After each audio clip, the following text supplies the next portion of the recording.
The bombshell just dropped. Canada slamming the door on us farmers with a ruthless new export law that's ripping through America's heartland like a tornado on steroids. And guess who's boiling over with rage?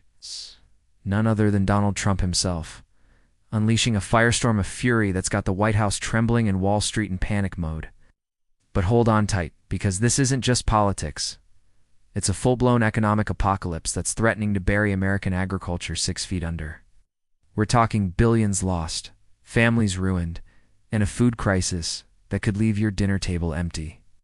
Stick with me as we dive deep into this explosive showdown, uncovering the secrets, the betrayals, and the hidden agendas that could change everything you know about where your food comes from. Picture this. It's early morning in Iowa, the sun barely creeping over endless fields of golden corn. Farmers like old Jim Harlan are out there, boots caked in mud, checking their crops with that quiet determination that's fed this nation for generations. But today, Jim's world shatters. He gets the call. Canada's new export restrictions are in full swing, blocking key shipments of fertilizers, machinery parts, and even water rights that U.S. farms have relied on for decades. Prices skyrocket overnight. Jim stares at his silos, knowing he can't afford to plant next season. Multiply that by millions of acres across the Midwest, and you've got the makings of a catastrophe. Trump's response? A blistering tweet storm at 3 a.m. Canada's betrayal is killing our farmers. This law is a dagger in the back of America. Time to fight back hard.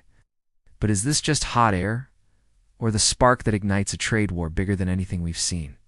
Let's rewind to how this nightmare unfolded. It all started quietly in Ottawa, where Canadian lawmakers, fed up with environmental concerns and trade imbalances, pushed through Bill C-97X, the so-called Green Export Shield. On the surface, it sounds noble, limiting exports of high-pollution agricultural inputs to protect Canada's pristine lakes and forests. But dig deeper, and it's a calculated strike. U.S. farms import over 40% of their potash fertilizer from Saskatchewan alone. That's the magic dust that makes crops explode with yield. Cut that off and yields plummet by 30 to 50%. Soybeans wither, wheat fields turn to dust bowls, livestock starves without affordable feed. And who's hit hardest? The small family operations, not the megacorporations, with overseas backups. Trump's inner circle leaks that he's been on the phone with aides, slamming his fist. This is Trudeau's revenge for NAFTA. They're trying to cripple us before the next election cycle. Suspense builds as we uncover the ripple effects. Imagine grocery stores in New York or LA, shelves stripped bare of affordable produce. Corn prices double, pushing up everything from ethanol fuel to your morning cereal, beef and pork. Forget it, ranchers in Texas are already culling herds because feed costs are through the roof. Trump's furious, all right, sources say. He's plotting retaliatory tariffs on Canadian timber and oil, but that could backfire spectacularly. What if Mexico jumps in, siding with Canada under the USMCA? We're staring down a continental trade meltdown. Whispers from DC insiders reveal even darker twists. Is this law really about the environment, or a covert push by globalists to weaken U.S. food independence? Trump's calling it the Great Farm Heist, vowing to expose the culprits. But let's not stop there. Zoom in on the human stories that make this so gut-wrenching. Take Sarah Wilkins, a third-generation farmer in Nebraska. She's got 500 acres of soybeans, kids to feed, and a mortgage hanging like a noose. We were counting on those Canadian exports, she tells me in a tear-choked voice during our exclusive interview. Now, we're selling equipment just to pay bills. Trump's right, this is war on our way of life. Sarah's not alone. Protests are erupting from Kansas to California, tractors blocking highways, signs screaming "Save American Farms." Trump's rallying the base, hitting the campaign trail with speeches that electrify crowds. Canada thinks they can starve us out, not on my watch. We're building walls around our economy stronger than ever. Yet critics fire back. Is Trump using this to distract from his own farm policies that slashed subsidies? The plot thickens with international intrigue. China's watching closely, ready to swoop in with cheap alternatives, but at what cost? Tainted fertilizers? Dependency on foreign powers? Trump's team is scrambling, negotiating bactional deals, but leaks suggest Canada's unmoving. Prime Minister Trudeau's statement, "This protects our sovereignty and the planet." Trump's retort, scorching press conference. "Sovereignty? This is sabotage. American farmers built this continent. Now they're being destroyed. Economic experts warn of a 15% drop in US ag output by year's end, triggering recessions in rural states. Jobs vanish, over 200,000 in processing plants alone. Food insecurity spikes, with urban poor hit hardest. Is this the collapse Trump fears? Deeper still, let's expose the hidden players.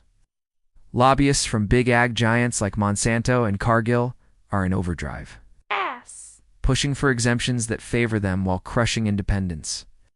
Trump's furious at the betrayal within. Even our own companies are selling out. Conspiracy theorists online buzz about a global reset. Canada's law is a test run for worldwide food control. But facts paint a scarier picture. Climate change amplified this. Droughts in the prairies forced Canada's hand, but US denialism left us vulnerable. Trump's pivoting, promising the biggest farm bailout ever, but skeptics call it election bait. As tensions escalate, imagine the White House war room. Maps of trade routes, red lines slashing through borders. Trump's pacing, barking orders. Hit M where it hurts, ban their maple syrup, their hockey gear. Laughter aside, this could spark boycotts, alliances fracturing. Europe's eyeing the chaos, potentially siding with Canada on green policies. US consumers, brace for inflation. Milk up 20%, bread 15%. Families like the Harlans cut back, kids going hungry in the land of plenty. Trump's fury peaks in a viral video. This ends now America first, or we all starve. But here's the suspenseful twist. Rumors swirl of a secret summit. Trump and Trudeau face-to-face in a neutral spot like Geneva. Will they broker peace, or walk away to mutual destruction? Insiders hint at compromises, US adopting greener practices for export access. Yet hardliners on both sides push for escalation. Farmers hold their breath. Markets fluctuate wildly. Now drops 500 points on the news. Trump's base mobilizes, petitions flooding Congress, defend our farms. Zoom out to the bigger stakes. This isn't just about crops, it's America's soul. The heartland, backbone of the nation, cracking under pressure. Trump's positioning as the savior? I built the economy one style, save the farms too. But opponents label it hype, pointing to his past trade wars that hurt soy exports. Data shows pre-law US ag exports hit $180 billion. Post-law projections, a nosedive to $120 billion. Bankruptcies surged 25%. Rural suicides already epidemic, climb. The clock's ticking, harvest season looms. Without Canadian inputs, fields lie fallow. And Trump's launching investigations, foreign interference in our food supply. Hearings on Capitol Hill turn explosive, witnesses testifying to sabotage. A whistleblower emerges. A Canadian official admitting, "We knew it had hurt them, that's the point." Trump's tweet, proof, time for justice. As we wrap this deep dive, the question hangs. Will America rise from the ashes, or watch its agriculture empire crumble? Trump's fury fuels the fight, but victory is uncertain. Stay tuned, subscribe, hit that bell, share this video. Your food future depends on it. What do you think? Is this the end, or a new beginning? Comment below. Thanks for watching. Let's keep America farming strong.